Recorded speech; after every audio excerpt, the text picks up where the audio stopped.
Live from the 607, it's the Ocho Duro Parlay Hour, where we're talking everything movies, TV, comics, and entertainment. Join in the conversation on social media with the hashtag ODPH, because here we go.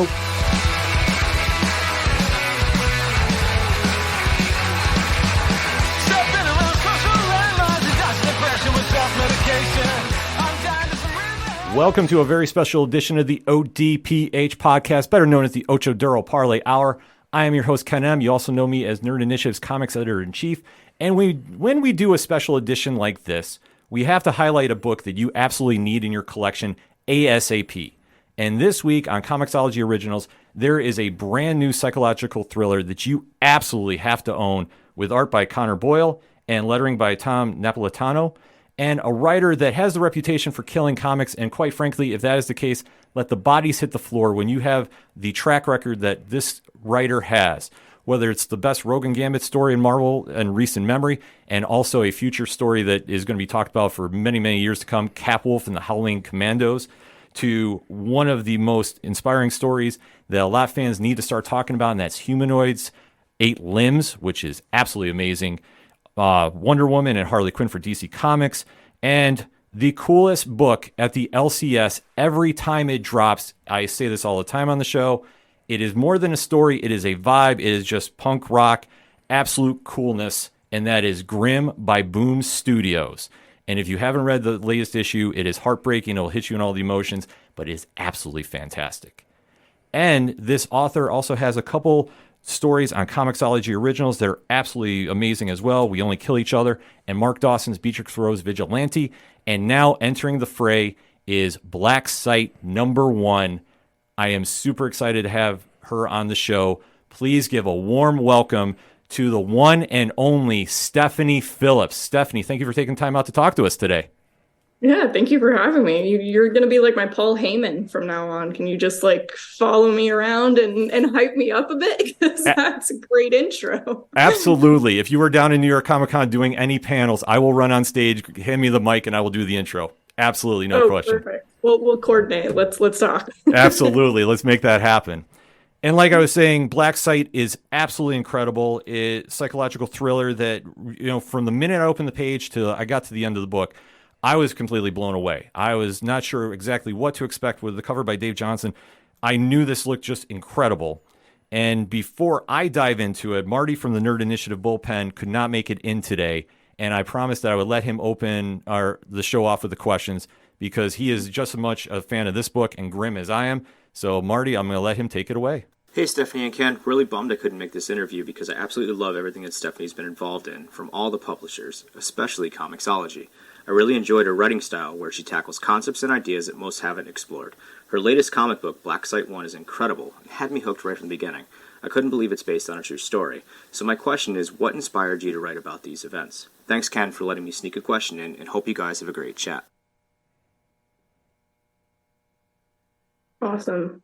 Yeah, so what inspired something as perfect as what we're doing in Black Site? It was actually two things. One was really just the real life events surrounding Sidney Gottlieb, who doesn't really directly appear in the story, but really influences the story that we're telling. Sidney Gottlieb was kind of nicknamed the Poisoner in Chief.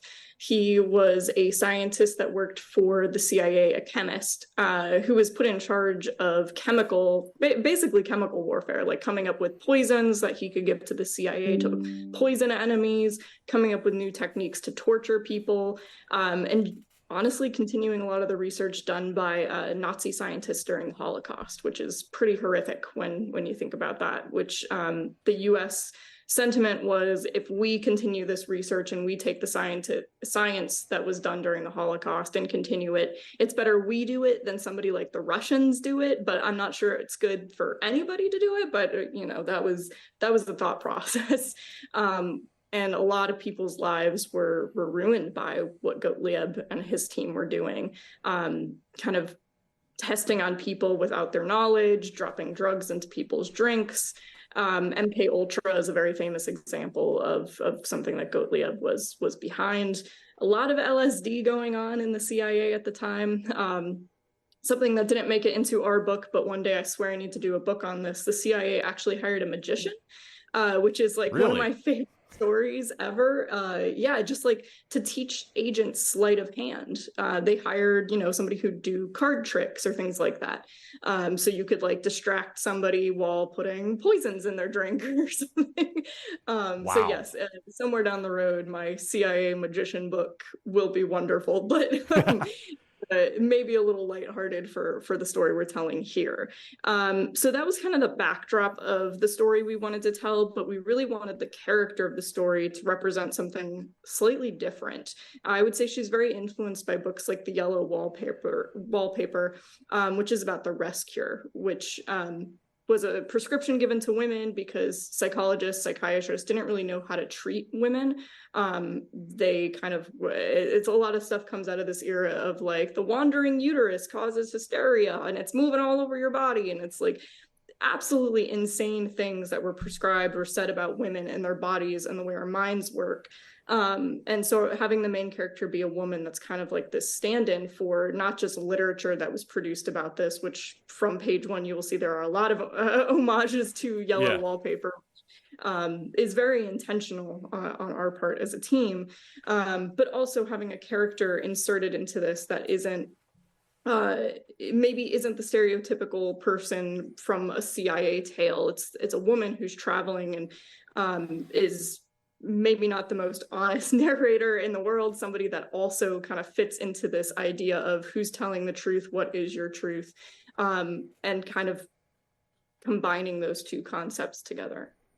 Yeah, no, it was something that when you read this book too, you can definitely tell it's like what is really perception versus reality, and trying to walk through Alex's shoes and figuring out like really what is going on, and especially the use of colors really sets the tempo about what readers might want to think, okay, this is the real version of the story, or is this all in her head? And I mean, when you're coming up with the concept for this, that is obviously such a big factor going in, and is that going to be something moving forward too with the coloring scheme?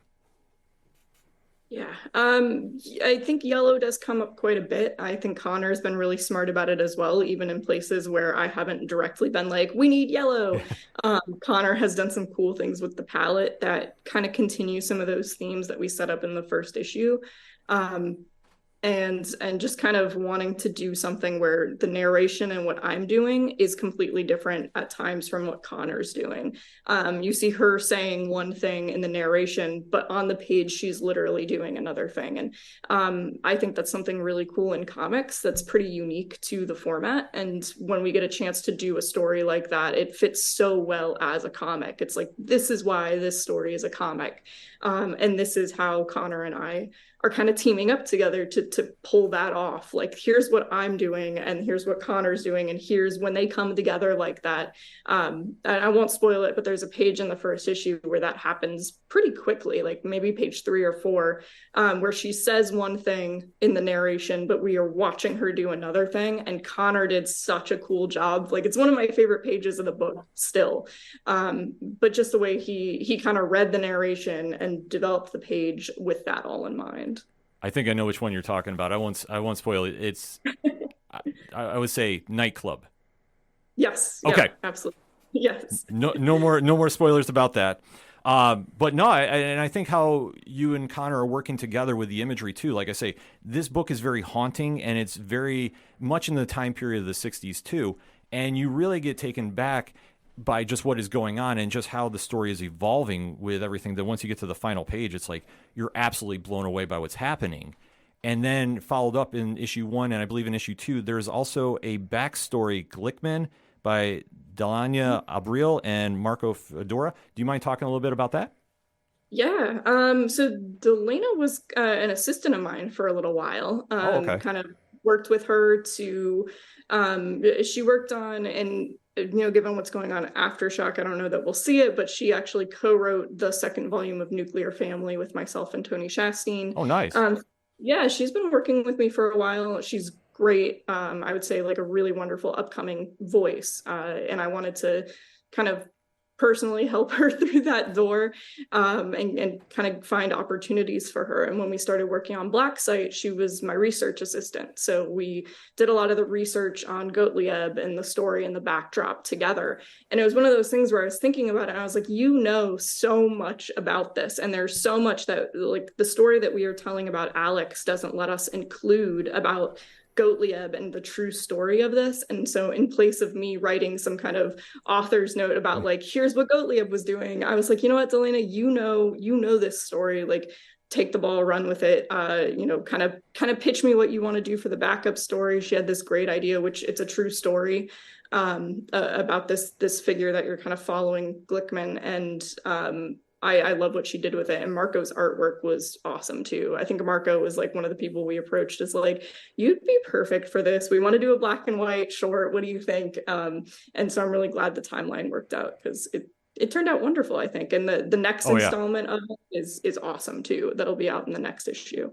I can't wait to check it out. No, I thought it was a perfect companion piece to the story going on, because you still have that intrigue, you still have the mystery. It definitely has a different feel and vibe to it, so it's not feeling like it's just an additional piece, but it's like two stories that are going to come together, and just how it all is going to play out. That's something, for me as a reader, I'm excited to check out because of just how much the tempo was built up here.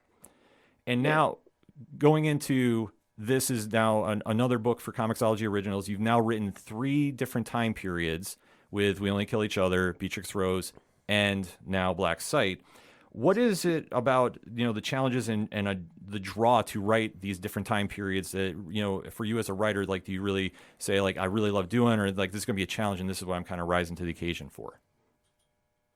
I like research. I think coming from an academic background, that's just like such a normal thing to me, to any writing process, is a research component. So I feel very comfortable when I can go get books and like read articles. But I think a big thing for me as a writer too is I try to move away from that at times with something like Grimm or Cosmic Ghost Rider, where I get a chance to just be very like, oh man, now I have to like make this up in my brain. There's not a book that tells me what like car models were used at this time. Like this is on me. So I like being able to do both. But I will say, having a conversation one time, and I almost wish he didn't tell me this, with Brian Stelfreeze, told me that I seem to have an obsession with the broken ideal of America. So a lot of my stories revolve around, Gottlieb, I think a lot of people are very common knowledge with the idea of MK Ultra, like we kind of know that name, but there's a lot more to what Gottlieb was doing and what the US was doing as a whole in taking documents and scientists and researchers who have committed literal war crimes against innocent humans, but saying like their research is going to help us, and we'd rather take the Nazis and have them come here and work for us than let the Russians get to that kind of technology first. Just doing research without any kind of limitation on it, saying like, we're going to experiment on this person wherever we want, however we want, and the kind of research that came out of that, which is really inhumane. And Gottlieb picked up that Nazi ball and was like, sure, I'll do this for the US. I will run with this. I will run this program that has very limited to no governmental oversight. We will have black sites in different places around the world, and basically do what we want when we want, because at the end of the day, he's justifying it as for the betterment of the country. And I think those kinds of things, I think Stelfreeze was maybe right about it, which is that is something I find interesting, like, the man behind the curtain. Though now I'm maybe a little too aware of my interest in it, and I'm kind of like, Brian, just keep your ideas to yourself. Well, I was like, right, but right, but but in that kind of situation, it's delving into the true story. We always kind of grow up and we always have this vision of the past, and especially with period pieces such as this, that we all think one way, but when you really dive into the nitty gritty, if you will, and you really start digging into the historical facts, like, not everything is all sunshine and rainbows. It's very inhumane. It's almost to the point of being disgusting at times. And you sit there and just think, like, how does this happen? And when it's brought to light in this kind of manner, I think for a lot of younger readers especially, like, you're getting a very unique view of history, but it's a very honest one too. Yeah, absolutely. And I think I think taking digestible pieces and creating a story around a specific character you can follow. And something I really love that Delana did was focusing on Glickman. So instead of writing a short story about all of Gottlieb's career, she actually picked someone who was impacted by Gottlieb and tells his story. And I love that kind of thing. I think Eric Larson, not Savage Dragon, but the author Eric Larson, who was a journalist turned nonfiction writer, just nails it. Every single book he writes, it's nonfiction. It reads like fiction, but it invests you in a person that you want to think of as like a character. I think one of the best examples is a book he wrote about the U.S. ambassador to Germany during Hitler's rise to power, Okay. and it's so personal. Like, he has actual excerpts from the ambassador's daughter's diary. And there's like this love story that's all true. This all happened, but you become so invested in this family with, Hitler's rise as the backdrop that it's almost like you tricked me into learning. Yeah. It's so clever, though. It's so smart, because nobody wants to sit and read a textbook of the complete history of World War II. We want these personal stories that make us feel that kind of empathy for the characters and people that lived through these moments. And, I think Delana did it expertly. I think Eric Larson does it every single time. He's somebody that I read constantly. I listen to him talk all the time, because I'm just like, this is such an interesting angle. And I do fiction, and he does nonfiction, but I really think that's an important angle to take when doing history. Yeah, because I was going to say, it's something when you're diving into these periods, like, do you try staying as close to the factual history, or do you just kind of say, like, I'm going to take the loose idea and run with it? And I think in this kind of situation, it's more pro to be as factual as possible. Yes. Well, I think I try to make the backdrop as factual as possible. And then within that, some alternate history. We Only Kill Each Other is definitely alternate history. The way that book ends is not the way the villain of that story ends, unfortunately. He didn't have, he still had a downfall, but not quite the way that I wrote it. So yes, there's definitely some playing with that. And I think I learned from Butcher of Paris. Butcher of Paris, I tried to be as strict as I could with making this book nonfiction. But then when you get into like, okay, you've got 5 issues and so many pages and limitations with what we can fit in there, I think I learned a valuable lesson of, I would rather create people and insert them into these periods where you get to see the backdrop, but we're really following the character and developing a character who I don't have to be like, okay, well, what did they say and when did they say it and where's the newspaper article, and I have to translate their voice. Right. And it's not impossible, but I think it then makes me a little nervous about misrepresenting a real person in some way. So I think now my tendency would be to create a person and then put them in a backdrop that is realistic. No, and I think that's a great take to do, because like I say, to connect with the audience now, it's like when you can make it a relatable character, like that you can empathize with and see their emotions and kind of walk in their shoes. I think that adds so much to a story that it's not just, coming off as a historical piece, but one that is just, it's a great story. And you want to see how this character evolves, good, bad, and different. You want to see where the direction leads. Yeah. So with Black Site now, you've now written, like I said, in a couple different decades with Beatrix Rose and We Only Kill Each Other. Which one of those 3 is your favorite and why? Ooh, man, it's hard to pick.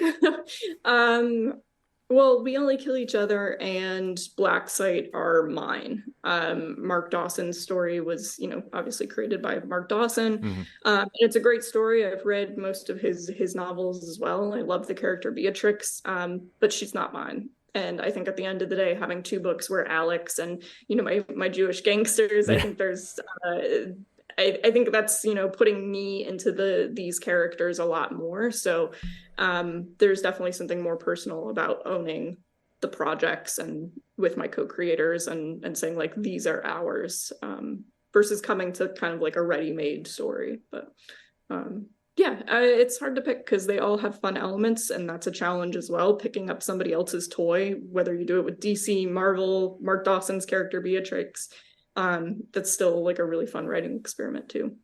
Oh, absolutely. Like I say, that is just one thing, especially when you get to dive into so many different characters and, really kind of have your own take on it. And then even comparing to like your own, creator own just has to be that much better, I just feel.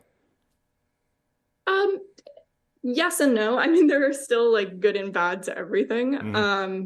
I do think that like currently where I'm at, what I want to write and the things that the stories that I'm working on that are like really passionate for me are definitely creator owned. And I think I've learned a lot in that realm. Like I've had a lot of opportunities, and I kind of feel like I'm at a point in my career where like I've hit a new space where I'm like, okay, now I have a better sense of what my voice is and the stories that I want to tell and the things that matter to me in these books. And I'm like really excited for the next wave of creator owned stuff that's about to come out, because um I think it is a maturation for me as a writer, like what's about to happen. And taking that though, and then I'm putting it into some of the stuff I'm doing for Marvel right now is also really beneficial, because they might not be my characters, but I'm taking those lessons of things that I've done in creator owned, and I'm saying, okay, now I can take this character, and also I can say no to characters that I don't think my voice fits for, and I feel a lot more confident with that. So yeah. Also, I think some of the stuff coming up from Marvel, I'm like, okay, I think this might be some of my best work, and I'm really excited for that. So. Yeah, your Marvel work has been phenomenal. I'm counting down the days to get Cap Wolf and the Howling Commandos. I am so psyched up. I'm probably going to be harassing Marvel's PR office to send that press copy like as soon as we're done recording. Like that is how excited with Carlos Manuel's art. Oh my, yeah, it's incredible. Oh my God, it's so good. I've got a great relationship with Carlos, and I'm like, Carlos, what else do you want to work on? Let's go. Like I want to do more. But I can tell that one has been so much fun, and I can also tell like other people are liking it. I've gotten some messages from CB and other editors at Marvel that are like, we really like this, and it's like, that's cool. I'm glad, because we had a lot of fun doing that one. Oh, I can imagine just even seeing the promo art for it is like, I'm like, this is going to be something super special. You know, like I say, much like Black Site too, like it's very cool to see just the different stories, the different, energies with it. And just like, when we're picking up comics these days too, it's always great to just have some, a fresh take on a character. And especially in that time period too, it's like when you start going in there and really diving into, what really works in that era, what really doesn't, and just really bring it to the fans nowadays, and to see that kind of reaction. I mean, that's just gotta be overwhelming. It's very cool, and it's also fun. I think when I was coming up with this and talking to Amazon about it, my manager was like, "You do a lot of historical. Any chance you could give us a story that's like maybe set in modern day? Because I mean, his job is to take things and go sell it." And movie studios that's cheaper or whatever. And I was like, oh, more modern. Okay, I have this story set in the 60s. And he was just like, what? He's like, that's not what I meant. But I was like, oh, but that's more modern to me. So we're gonna run with that. But I'm really glad, that's something coming into the industry. I was told by a lot of publishers or editors when they kind of saw the kind of work I was doing, like, you're gonna have a really hard time doing this kind of work because, publishers don't want to publish this because it's too hard to sell to movie studios. And, I think I've gotten really fortunate that I really haven't had people say no to me doing that. I've had people asking for it. I've had, other artists coming to me saying like, we want to draw something like this. Can we partner up? And I'm really excited that people have kind of allowed me to do this thing that people said I couldn't do. So, well, I mean, but your work speaks for itself. I mean, in all honesty, when I'll admit, like taking the podcast or comic press person away from this, as a fan, I see your name on a book, I go pick it up because I know I'm always going to get a great story. So, and just with the word of mouth talking with other fans at the comic shops on Wednesday, let alone on social media, like everybody knows, like you just come with such a unique style and a unique voice that it stands out from everybody else on the shelves that week. So yeah, I mean, I'm not super surprised by that because just the body of work speaks for itself. Oh, well, thank you. Oh, no. Earning your Paul Heyman credit. Serious. I might have to ask you after the show if you're watching pro wrestling. So then we might have to end with that question. Oh. Yes, we can go there. All right. Padge is just giving me the big thumbs up over here. He's not on camera, but yes. But back to the book, and especially with doing business with, Comixology was always digital first, and the deal usually comes later with Dark Horse Comics printing the stories, much like with Beatrix Rose and We Only Kill Each Other. Is there a different approach that you do when you get a story for this, or is it just pretty much business as usual? Story is a story.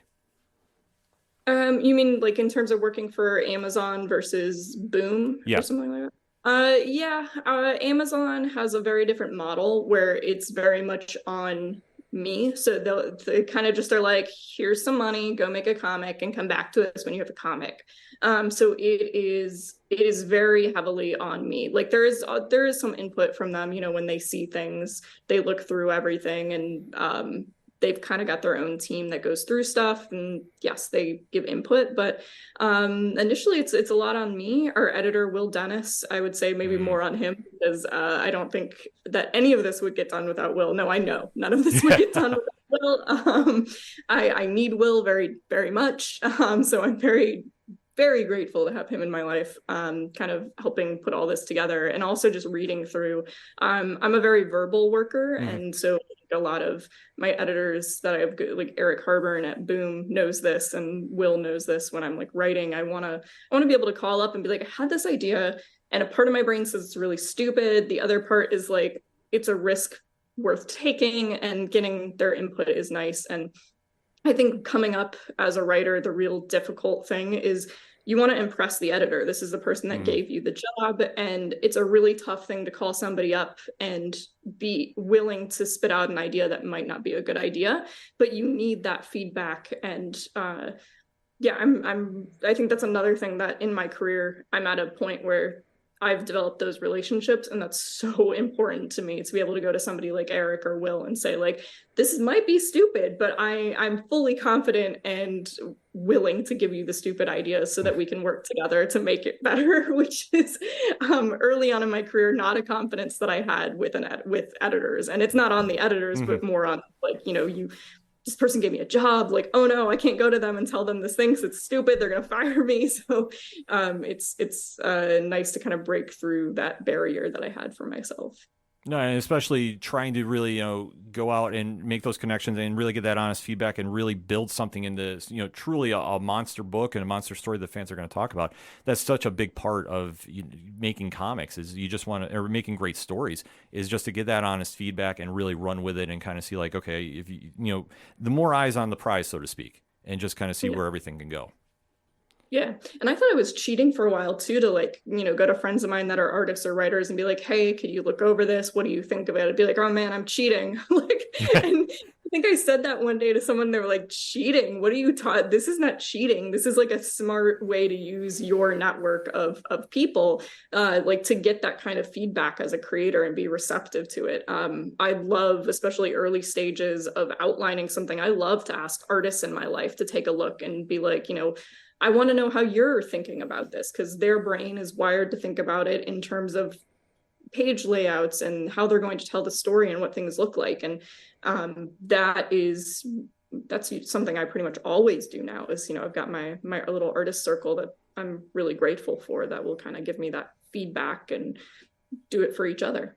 No, and the proof is in the books every time out. Like we see this, and I know what's going to be coming, down the road in the future. That's going to be stuff to watch too. And it's just, when you have the great story and can pair up with, partners on these books and really just make something truly magical. Like that's the best thing about this. Yeah, no, it is. It's what makes comics great, is being able to have that kind of immediate creative team like Connor, Will, and Tom, and then also having that network of people that I think are just like kind of always my team, and that's great. And adding those people, like I think Connor's somebody, we've developed a good relationship, so I think this is somebody that like I would want to continue working with and also just have on my team. So absolutely. So let me ask you a fun question though, because knowing how you intermix music with Grimm, and you have such a great soundtrack too, from Blue Oyster Cult to Bruce Springsteen and a lot of the music mixed in there. In the opening pages of the book, Alex is in the nightclub. What is the band playing?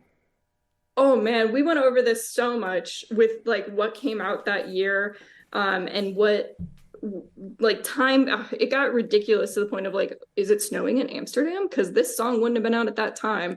I think in terms of what was playing in the nightclub, we decided we didn't want to have any lyrics or anything over the page, though they are listening to something in the apartment when the other character puts on a record. And now I'm blanking on what song we actually went with, because when I tell you how many options there were for this song, it was pretty ridiculous. But we did make it a point to have them have that conversation, and I had to like consult a lot, because there were things that came out at that time period, but then you start getting down to the actual specifics of like, this came out, I don't know, 3 months after we've hypothetically set the book, so it doesn't work.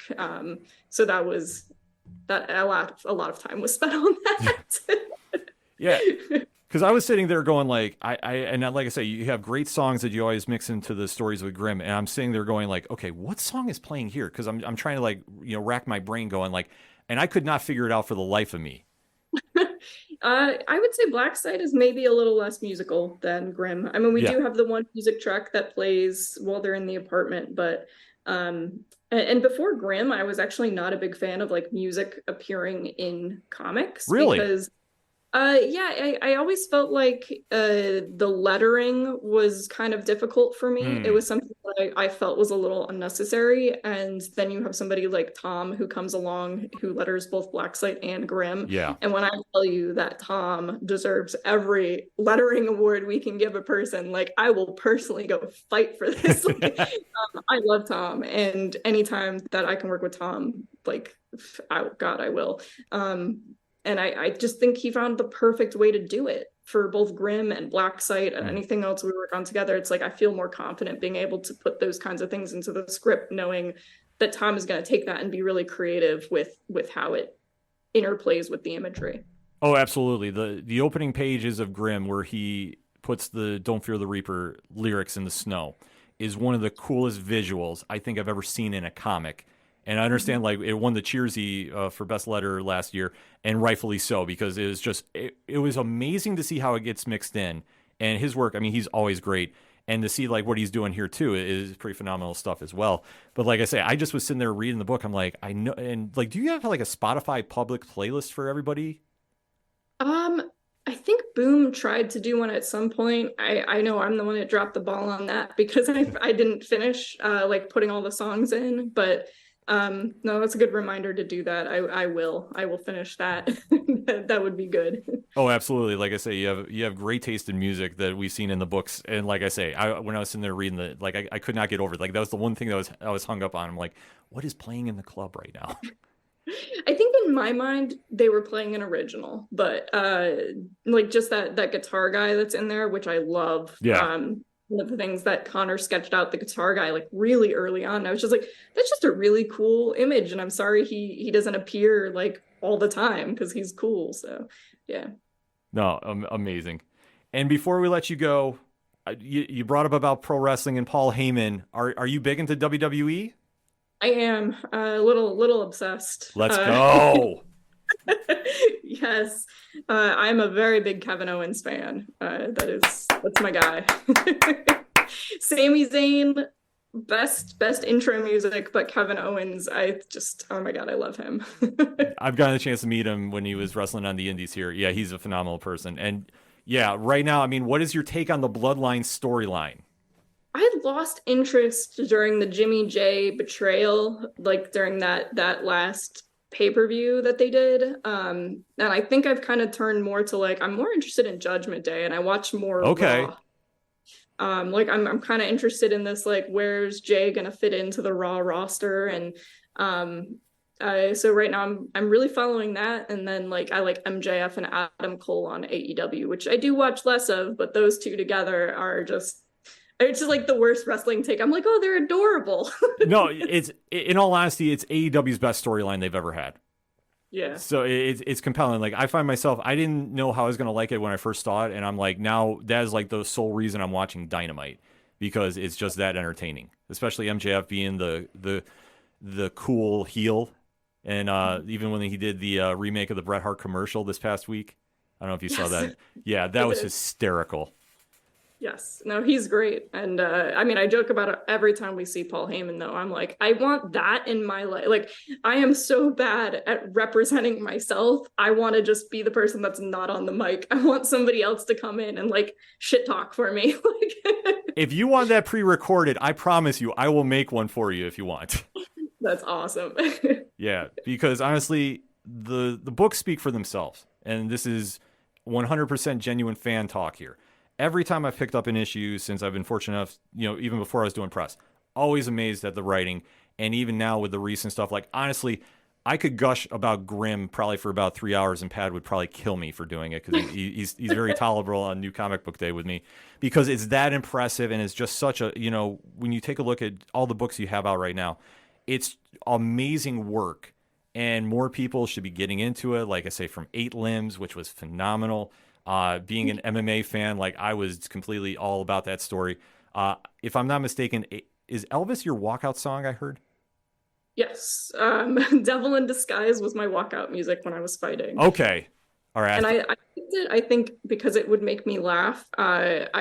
In most of my fights, I'm not sure how this would happen, but in most of my fights, I was usually the second person to walk out. And, whoever I was fighting would come out to something that's like really like hard, like, oh, I'm tough. And then you hear like some little guitar riff, like Elvis. And I think most video of me walking out to the ring is just me laughing. Because that would just make me laugh. I thought it was funny. Oh yeah, I remember hearing it, and I was like, wait, what? Because I always like much like you were saying, like usually when you think like UFC MMA is usually like some kind of new metal or something like that that's like real aggressive, and then it was like, wait, Elvis, like how are you coming out to Elvis? Like like I say, every fighter's got whatever gets them motivated to fight. I mean, that's a whole different ballgame. But like I say, it threw me for a loop when I first heard it. But that's amazing though. Thank you. Yes, I'm very, very triggered by Devil in Disguise. If I hear it now, it's like, oh, I gotta punch somebody. But it's, I loved that song, and I was, I think before the fights, they would always ask you like, what do you want us to play? And they'd be like, do we have this right? It's like, yeah, that's the one. Oh, that's awesome. But yeah, like I say, with the books that are out right now alone, like I say, 8 Limbs is a fantastic read. Grimm is always a must pick up at the comic shops, no matter what. Rogue and Gambit was amazing. And I cannot reiterate how psyched up I am for Capwolf and the Howling Commandos as much as I am with Black Sight. Because trust me, ODPH Society, when you pick this book up, and you had better go pick it up as soon as you hear this podcast, because the link is in the liner notes of this, you definitely will be amazed by the writing, amazed by the visual presentation, and you're going to be hooked. And if you're talking about making this into a TV show, I could definitely see this on streaming already with 1 issue. And I think it's going to be a monster hit. Thank you. You can also come with me to Amazon to sell that. So. Send me links. I will definitely do it. It's great. We're coming up with things. Yeah, whatever you need, I can definitely hook that up. Because I have no problem hyping up, because the story is good. It speaks for itself. And trust me, when anybody picks this up, they're going to be absolutely blown away by this. Stephanie, thank you so much for taking the time out to talk with us. We definitely got to do it again soon sometime. No, thanks. That would be great. All right. So like we said, the links for Black Sight #1 is in the liner notes of this podcast. For anything and everything that is the ODPH, you can find it at odphpodcast.com. That's it for the special edition of the show. My name is Ken M. Thank you for listening. And as always, we'll see you next time.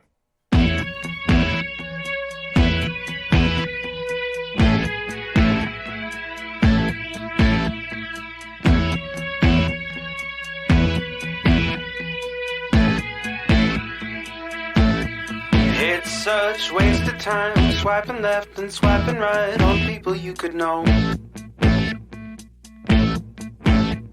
'Cause anyone who's worth a damn be worth way more than a picture could ever show.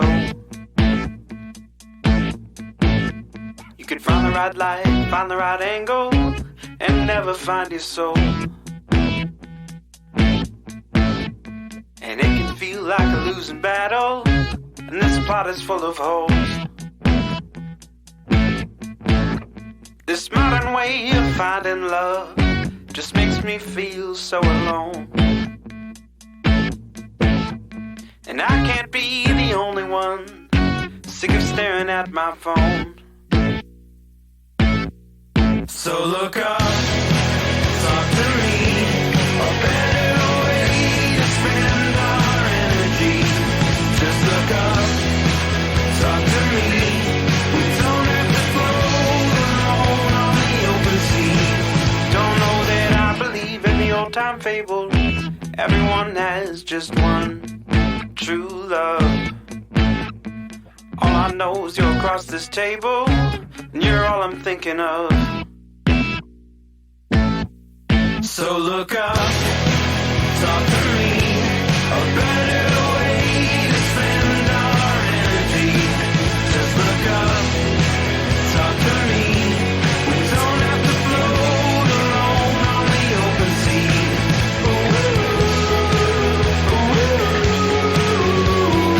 Talk to me.